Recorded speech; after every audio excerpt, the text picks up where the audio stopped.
Caleb, did it surprise you at all that throughout the entire course of the fight, with what you were throwing, you didn't land a single knockdown with Feigenbutz's durability? Did that surprise you at all? Not really. Like I said, I knew he was coming to fight. I knew that he wasn't just going to lay down. You know, he's got a tight, high guard, so, you know, some of those hard shots may have bounced him around a little bit, but it just kind of hit him on the arms. A couple times I knew I had stumbled him, but I didn't want to rush anything, you know, force anything. I knew it was going to come. I told y'all before that this fight wouldn't go 12 rounds. Thus far, everything that I've said has been written in stone, and everything that my naysayers have said has been written in sand. And I told you what I'd do to Porky Medina. They said he'd knock me out. It wasn't close. I told you I'd go in there and beat Jose Uzcategui with the whole world betting against me, coming off a year layoff, a broke hand, no tune-up fight. I went in there and I dominated him, and I dropped him twice. We knew what I was going to do to Mike Lee. And I said tonight, it wouldn't go 12 rounds. Everything I said, you can take it and cash it. Champ, super congrats on the win today. Leading up to this fight, I knew it was a big deal for you to fight in your backyard.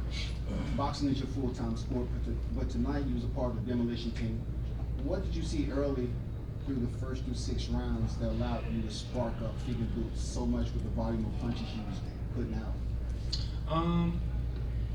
You know, I think a lot of people go in there with such a strict game plan. This is what we have to do. We have to do this in this round. We have to do this in, you know, that in this round.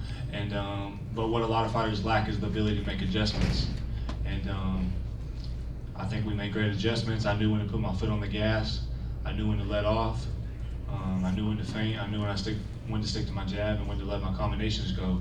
And a couple rounds before I stopped him, I could see that his will was starting to break. And I knew in a couple rounds I'm gonna jump on him, and he ain't gonna have the heart to keep me off of him. That's what I did. You was getting off first a lot.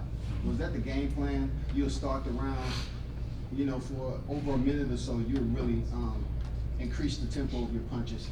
Was that to break Feigenbutz down, or did you see him breaking down the grade? I seen him breaking down the grade as the fight went along. And you know, everyone knows me for my defense, my footwork, but if you look at the Jose fight, the Mike Lee fight, and tonight, you can really see my offense really picking up, starting to come along. There was about 5 or 6 fights there. You know, when I first came in, I was knocking everybody out. And then there was about 5 or 6 fights where I started to develop a lot of hand injuries. And, you know, I didn't really want to speak on it because, you know, a lot of people make excuses. But, you know, for the Jose fight, Mike Lee fight, this fight, my hands have held up. And you see what type of damage that I've done in those fights. And I think, you know, those hand problems are a thing of the past. Also with my hand wrap guy, Don House, can I get a round of applause? What's up, House? What's up, House? Keeping the moneymaker safe. And since we brought him in, there has been no issues. And I've also been doing a lot of hand strength, you know, strength exercise, make sure I'm keeping them nice and strong. And like I said, I think those hand injuries are a thing of the past. So, you know, for all those people saying I can't crack, you know, ask these last 3 guys. So. Caleb, you know that David has a mandatory. Yeah. And after that, you know, do you want to wait it out, or do you want to get back in and be active? What do you mean? Well, he has a fight. Yeah. And then, you know, Yeah. obviously, a fight between you and him, it's gonna take a while. There's gonna need promotion and build up. You know, are you okay with waiting out a few months, not staying active? I'm not waiting on anybody. That's a fight that I want, but I'm a world champion. I'm a world-class fighter. I have my own path, my own career, and I don't have to sit and wait on the shelf for anybody. I'm the best 168 pounder. Listen to me. David Benavidez had a fight that was this close with Ronald Graville. He's a C+ fighter. He also got dropped by Ronald Graville. What if I had a close fight like that with Ronald Graville? I would never hear the end of it. What if I got dropped by Ronald Graville? I would never hear the end of it. Then you got Callum Smith, who gets booed in his hometown by getting a bad decision against a 5'9" John Ryder, a guy who's 5'9". Callum Smith is like 6'15". You know what I'm saying? And he has a fight this close in his hometown where his home crowd's booing him. Then you have Billy Joe Saunders. Who did he win the world title against, Marcos? You don't know. What about the last guy that he fought where he had a bad showing against his US debut? Who did he fight there? Okay, but you're a boxing guy, you know boxers, but you don't know who they are. So these 3 other champs are having tough fights and bad showings against guys that they're supposed to be killing. And then you got a guy like Jose who's supposed to kill me, and I dog walk him. But I'm not the best 168 pounder walking God's green earth. Talk that talk. That's not. I'm not getting big headed. Those are facts. Did they have all three of those guys have bad showings against guys they were supposed to kill? Yes. Yeah. Yes. Say it for your video. Have you seen me have a close fight yet against quality guys? Maybe that's for a reason. Because we can all sit here and say all the things that sound good, but there's no lies in boxing. When that bell rings, the truth gonna come to light.